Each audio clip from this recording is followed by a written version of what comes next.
Buenos días, vamos a empezar la clase de hoy. Eh, el último tema de la primera unidad es el tema de la experiencia jurídica.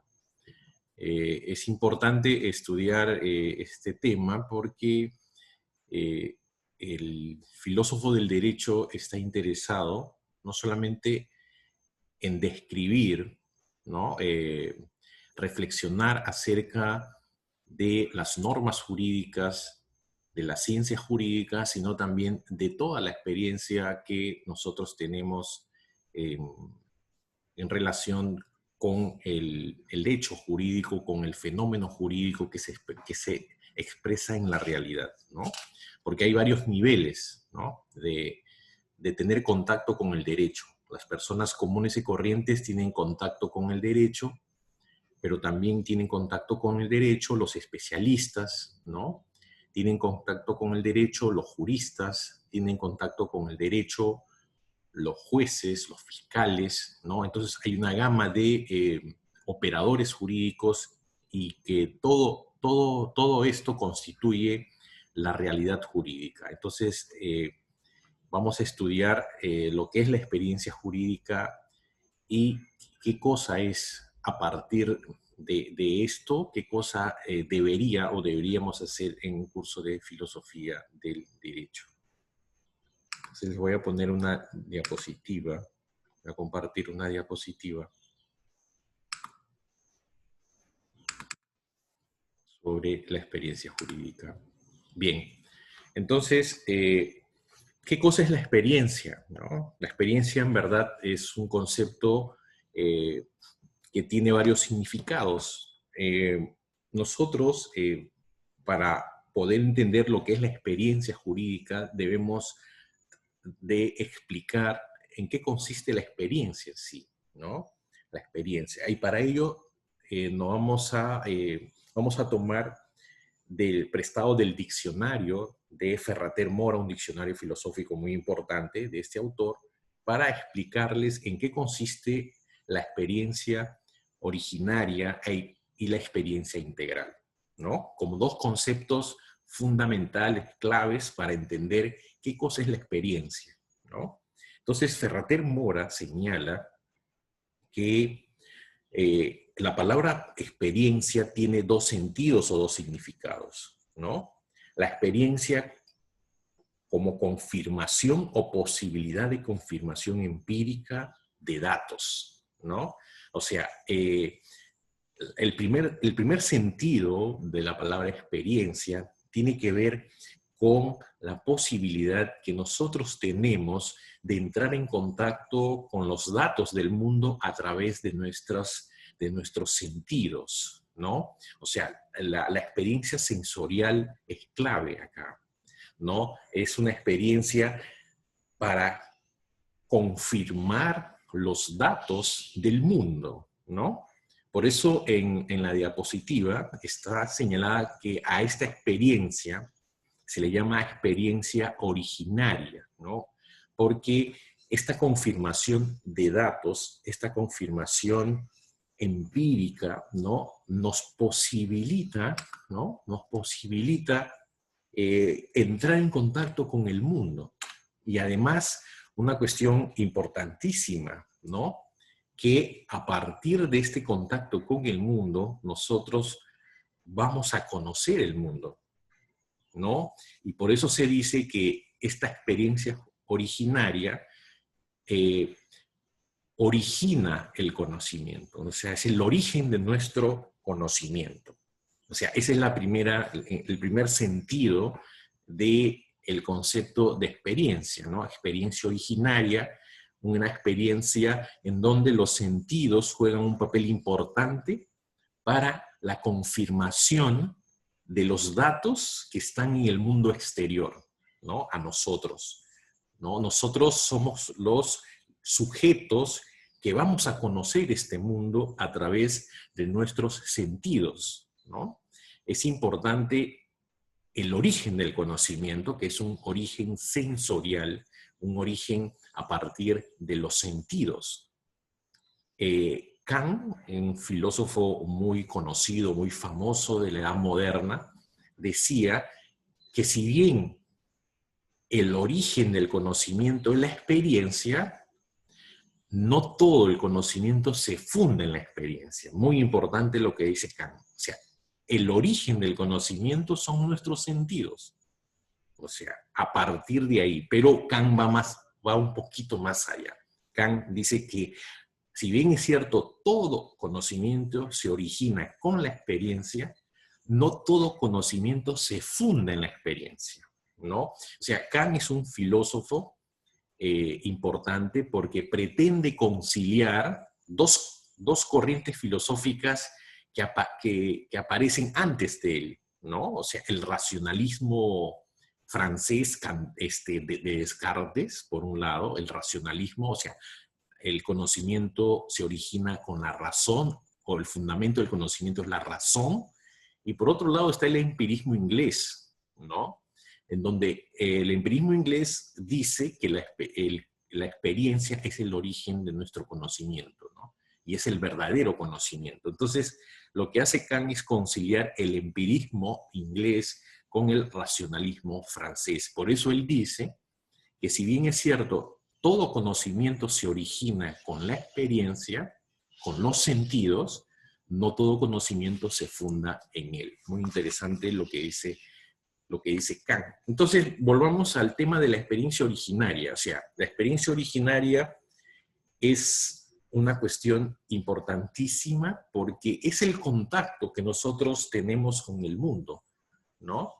A través de nuestros sentidos, ¿no? Y este contacto, a su vez, produce, ¿no?, el origen del conocimiento. O sea, a partir de este contacto, nosotros, los seres humanos, comenzamos a conocer el mundo, ¿no? Por eso se dice que es el origen del conocimiento, o sea, la experiencia originaria.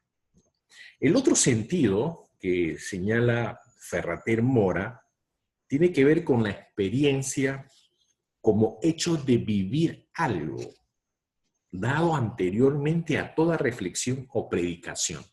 O sea, las vivencias que tenemos independientemente de la reflexión que nosotros podamos tener acerca de lo que estamos viviendo, ¿no? Ese es el segundo concepto que nos habla Ferrater Mora, o sea, y él lo llama experiencia integral, ¿no? La experiencia integral, ¿no? Es una experiencia vivida antes de toda reflexión, ¿no?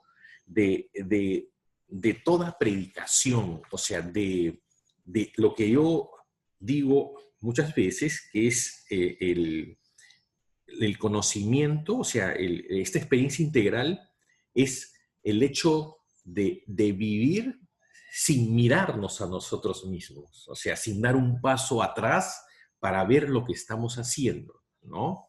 Esa es la experiencia integral, el hecho de vivir sin reflexión, sin predicación, sin haber, si se quiere, digerido lo que nos ha tocado vivir, ¿no? Entonces, en ese sentido, Ferrater Mora habla de una experiencia integral, ¿no?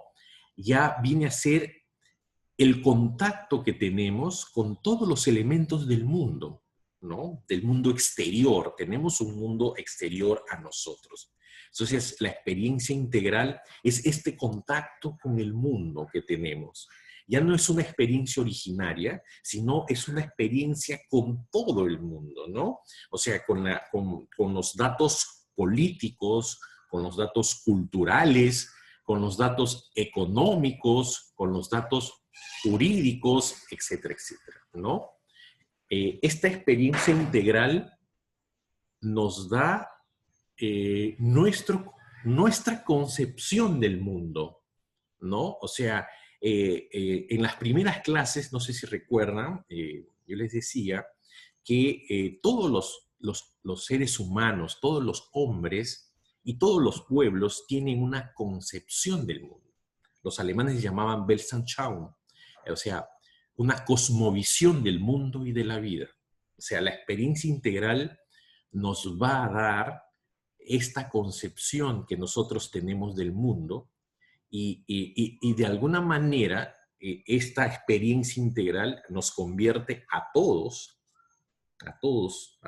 los seres humanos en filósofos, ¿no? En cierta manera, en filósofos, entendida una filosofía en sentido amplio, ¿no? No en sentido técnico, en sentido muy amplio, todos somos filósofos de alguna manera.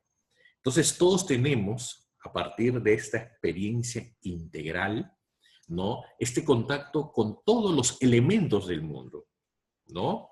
Todos los elementos del mundo, o sea, todas las cuestiones que suceden en el mundo, ¿no? Lo que estamos viviendo, las cuestiones económicas, las cuestiones políticas, las cuestiones culturales, ¿no? Las cuestiones científicas, ¿no? Las cuestiones jurídicas, etcétera, etcétera, es esta experiencia integral, ¿no? Es muy importante. Entonces, a partir de esta experiencia, de la experiencia integral, nosotros, ¿no? O sea, vamos a tener, de alguna manera, eh, una, una idea que se llama una experiencia precategorial, ¿no? Porque el mundo de la vida es intuitiva, ¿no? La vida, el mundo de la vida es intuitiva.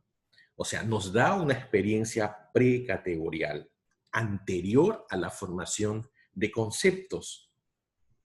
El mundo de la vida es el suelo sobre el cual se levanta todo nuestro mundo conceptual, ¿no? O sea, la experiencia nos da una visión precategorial del mundo, ¿no? Antes de la formación de conceptos, pero la vida misma, ¿no? ¿No? La vida que nos toca vivir, ¿no? Eh, hace posible que se levante sobre ella nuestro mundo conceptual, o sea, el tema de los conceptos, ¿no? Entonces es muy importante el tema de la experiencia, ¿no? De la experiencia originaria y la experiencia integral. Entonces, dentro de esta experiencia integral, hemos visto y hemos señalado que está la experiencia jurídica, ¿no? La experiencia jurídica. ¿Y qué cosa es la experiencia jurídica, ¿no? O sea, la experiencia jurídica, ¿no? Nos da la conciencia de lo jurídico. O sea, todos tenemos una conciencia, se dice, de lo jurídico. O sea, la experiencia jurídica en su inmediatez aparece como una trama de mandatos y obediencia. O sea, ¿qué cosa es la experiencia jurídica en su inmediatez, en lo que nosotros tenemos de inmediato? O sea, lo que tenemos de inmediato es que en el mundo jurídico aparecen dos hechos o dos cuestiones importantes: los mandatos y la obediencia a esos mandatos, ¿no? Eso sería la experiencia jurídica, ¿no? La experiencia jurídica. O sea, en nuestra conciencia, ¿no? En la conciencia que nosotros tenemos, o sea, estamos hablando sin todavía, ojo, estamos en el nivel de la experiencia integral, una experiencia en donde ya vamos a tener una concepción del mundo y esta concepción del mundo nos va a dar, ¿no? Una concepción de lo que es el derecho, ¿no? En su inmediatez, en lo que nosotros tenemos enfrente ya. ¿Qué es lo que tenemos enfrente? ¿No? Esta experiencia jurídica, como está en la diapositiva, ¿no? Aparece como una trama, ¿no? Si se quiere, una mezcla de dos conceptos fundamentales que son los mandatos, ¿no? O sea, las normas que dicta el soberano, que dicta el parlamento, que dicta el Estado, Y por otro lado está la obediencia que tenemos nosotros, los súbditos, ¿no? O los gobernados, ¿no? O el pueblo, que tenemos que cumplir estas normas dadas por el soberano o por el Estado, ¿no? Entonces, esa es la experiencia jurídica en su inmediatez, ¿no? En lo que nosotros tenemos como dato del mundo, ¿no? Como dato del mundo, ¿no? Entonces, sigamos, la experiencia jurídica tiene características y para ello les voy a comentar cuáles son las características de la experiencia jurídica, siguiendo a García Belaúnde, un autor, un filósofo peruano muy importante del siglo XX y también de este siglo, ¿no? Es un profesor de la Universidad Católica, de la Universidad de Bolonia, muy importante, que tiene un libro que se llama Conocimiento y Derecho. Entonces, este autor señala que esta experiencia jurídica, ¿no? Tiene características, ¿no? Esta trama de mandatos y obediencia tiene ciertas características y que les voy a pasar a comentar y a explicar, ¿no? Entonces, ¿cuál es la primera característica, cuál es la primera nota diferencial que tiene esta experiencia? Dice, es la conciencia, en primer lugar, que lleva a hacer derecho, a producir el mundo de lo jurídico, ¿no? O sea, la primera característica de la experiencia jurídica, ¿no? Como una trama de mandatos y obediencia, es la conciencia que facilita, ¿no? La producción, la creación del derecho, ¿no? La necesidad que tenemos de hacer derecho. Porque no hay que olvidar, siguiendo a Kelsen, que el derecho es una técnica de control social, ¿no? Según Kelsen, el derecho es una técnica para regular la conducta humana, ¿no? Y según Kelsen también, estas normas que regulan la conducta humana tienen un componente importante que es la coerción. O sea, las normas jurídicas son coercibles, ¿no? Es decir, siempre va a haber la posibilidad de emplear la fuerza en caso de incumplimiento, ¿no? En caso de que no se cumplan estas normas. Entonces, la primera característica, siguiendo a García Belaúnde, es que la experiencia jurídica es la conciencia que nos lleva a hacer derecho, que nos lleva a crear el derecho, a producir el mundo jurídico por esta necesidad de regular la conducta humana. La segunda característica es que el derecho se hace en la vida humana, o si se quiere, en la vida humana en relación intersubjetiva. O sea, el derecho es una creación del hombre para el hombre, ¿no? No hay que olvidar eso. El derecho es una creación del hombre para el hombre, ¿no?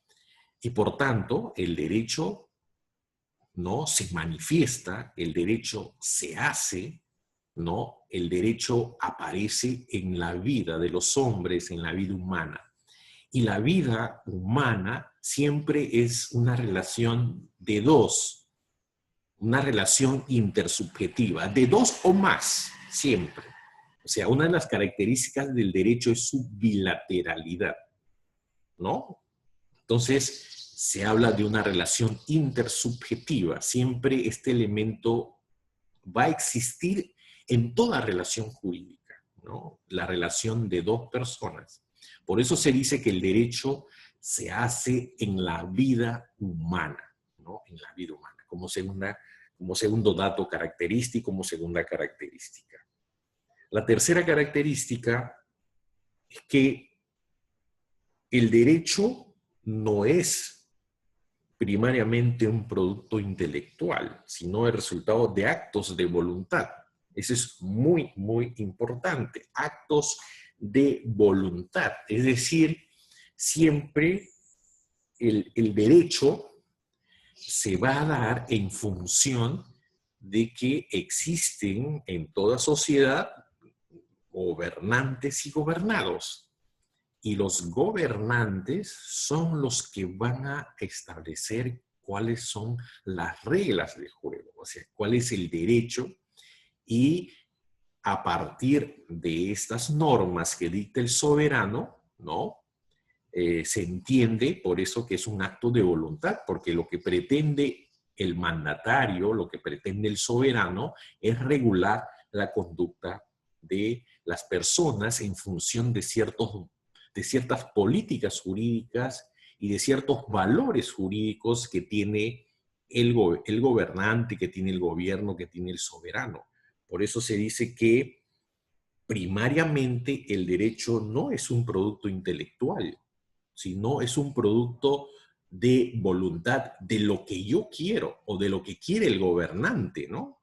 De lo que quiere el soberano, ¿no? O lo que quiere el Estado, ¿no? Con la finalidad, al menos el Estado tiene uno de sus fines, lograr el bien común, ¿no?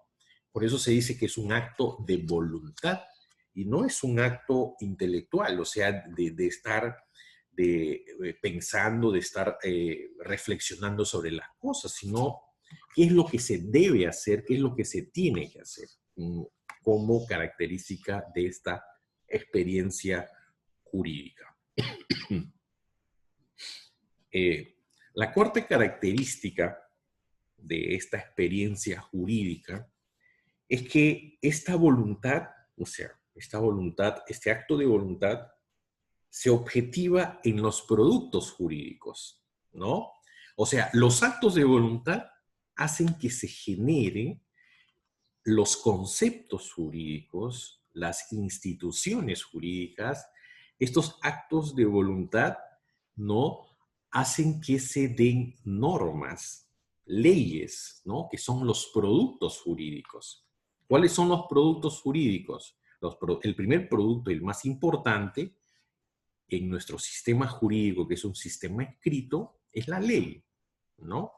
Como un producto jurídico fundamental, ¿no? Y este producto jurídico, si pensamos en la ley más importante que tenemos es la Constitución, como conjunto de normas jurídicas que regulan, ¿no?, los derechos fundamentales y la protección de estos derechos fundamentales de la persona, y que regula, ¿no?, el funcionamiento del Estado, ¿no? Entonces, como cuarta característica de la experiencia jurídica es que esta voluntad, ¿no?, estos actos de voluntad del Estado, del soberano, de los que gobiernan, se objetiva, o sea, lo vemos en la realidad como normas, como instituciones, ¿no? Como aparatos coercitivos, como las Fuerzas Armadas, como el aparato judicial, ¿no? O el Ministerio Público. Todo ellos son algunos de los productos jurídicos muy importantes que establece el soberano en estos actos de voluntad, ¿no? O sea, el derecho es una manifestación de estos actos de voluntad, y estos actos de voluntad se objetivan, ¿no?, en leyes, se objetivan en instituciones, se objetivan en instituciones, en organismos estatales que administran justicia, ¿no? El Poder Judicial, el Ministerio Público, ¿no? Instituciones como el Tribunal Constitucional, instituciones como la Defensoría del Pueblo, etcétera, etcétera, ¿no? Entonces, esos son los productos jurídicos, ¿no?, que objetivan la voluntad, los actos de voluntad del soberano. La quinta característica de la experiencia jurídica, ¿no? La experiencia jurídica contiene la conciencia de mandatos y el sentimiento de obediencia a tales mandatos. O sea, los súbditos, ¿no? Los súbditos tienen, ¿no?, un sentimiento de que debemos obedecer estos mandatos, ¿no? Es importante esto de la experiencia jurídica porque contiene, como decíamos hace un momento, ¿no?, la conciencia, ¿no?, de mandatos, o sea, de que existen mandatos, de que hay un orden, ¿no?, un orden establecido por los que gobiernan, por los que dirigen la sociedad, eh, por el Estado, una conciencia de que existen y que se van a dar un conjunto de mandatos, ¿no?, que van a ayudar, ¿no?, y que hacen posible, ¿no?, la vida en sociedad. Y por otro lado, también hay este sentimiento de que debemos obedecer a tales mandatos, ¿no? Creo que es un tema cultural este asunto de que incluso en la familia, ¿no es cierto? En las familias, que es el núcleo básico de la sociedad, siempre hay reglas que cumplir, ¿no? Los padres establecen reglas y los hijos tienen que obedecer estas reglas.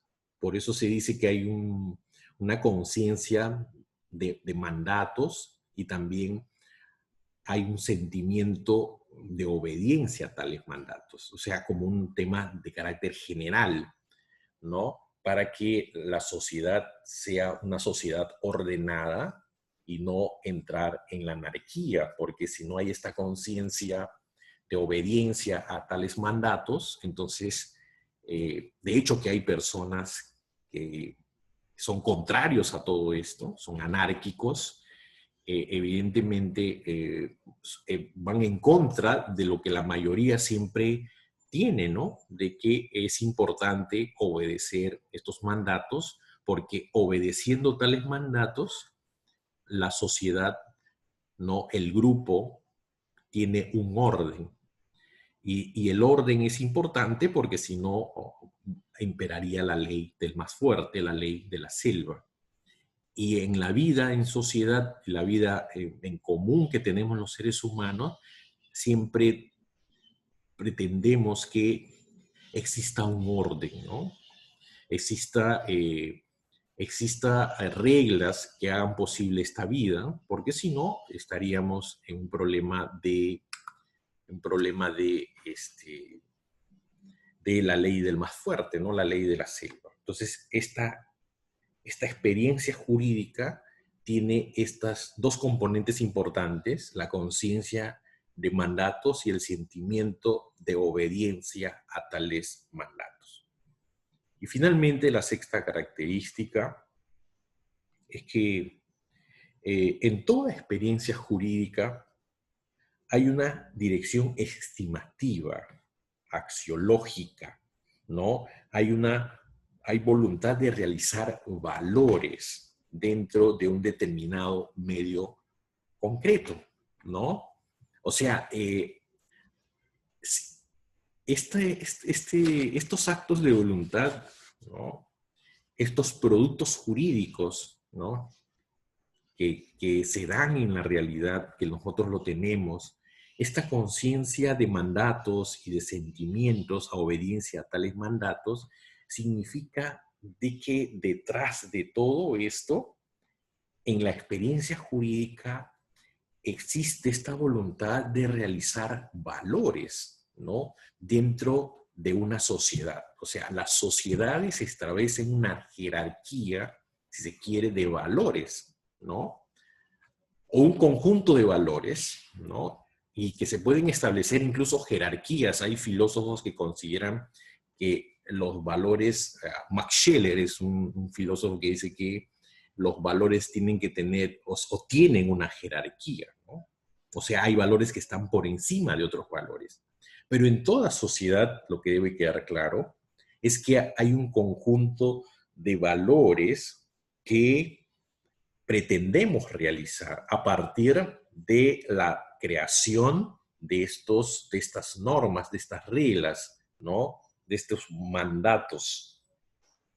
O sea, la sociedad misma va a señalar qué es conveniente para la sociedad, qué es bueno para la sociedad y qué es malo para la sociedad y qué es incorrecto. Por eso, cuando se dictan normas, las normas penales, por ejemplo, señalan qué es lo que está prohibido, qué es lo que no se debería hacer, y las reglas penales nos señalan de que si se cumplen esas reglas penales, ¿no?, se va a sancionar a las personas que lo cumplan, ¿no? Porque paradójicamente el delincuente, ¿no?, el criminal, es el que cumple la norma de derecho, o sea, la norma penal.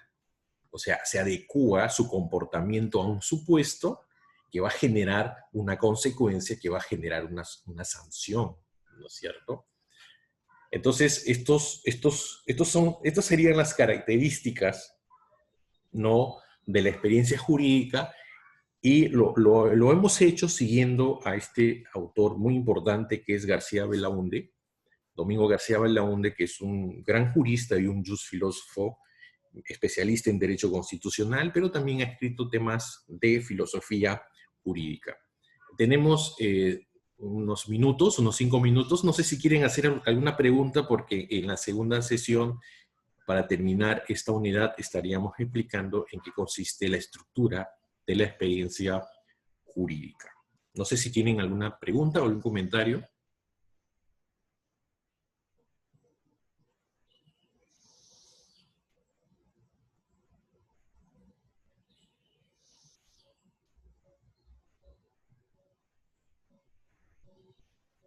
Bien, si no hay preguntas, entonces nos encontramos en unos minutos para seguir con la clase del día de hoy.